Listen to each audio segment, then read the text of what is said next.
Well, I'm relieved na sa ngayon, sa wakas, no?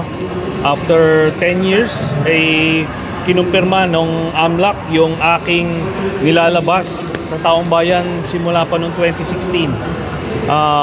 Yun lang, nalungkot lang ako na hindi naniwala yung mga kababayan natin nung una ko tong inilabas. At pero ngayon, nandito na, no? At sana ay tuloy-tuloy na ito para matanggal na yung mabasag na yung pagpapanggap ng Duterte family na sila ay mga simple mga tao. Pero dito nakita natin, bukod sa kurakot sila, yung pera nila galing sa illegal na droga.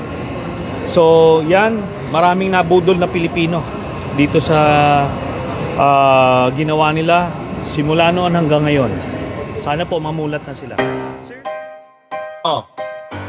Eto na naman tayo. Nagbalik ang paborito nating bida sa seryeng walang katapusan. 10 taon na Ginoong Trillanes, pero ang script mo, hindi man lang ni-revise.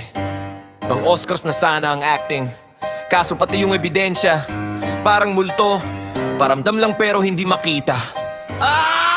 Sabi mo kinumpirma ng AMLAC ka.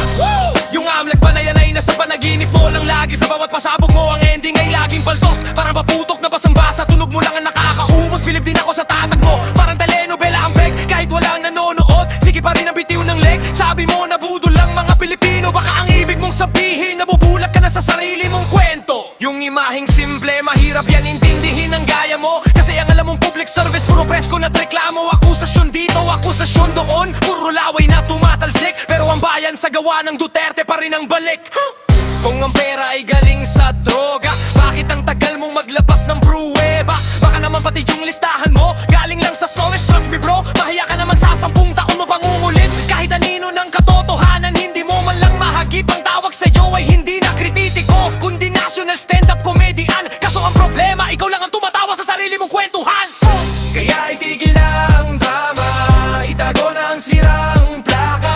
Dahil ang Pilipino ngayon yun hindi na basta-basta nadadala sa laway at kapag sa susunod yung totoo naman ang ibida mo. Wag puro umano, kasi sa mundong ito ang resibo ay sa korte, hindi sa chime sa kanto. At tandaan mo, masarap ang gising ng taong walang tinatagong kwentong barbero.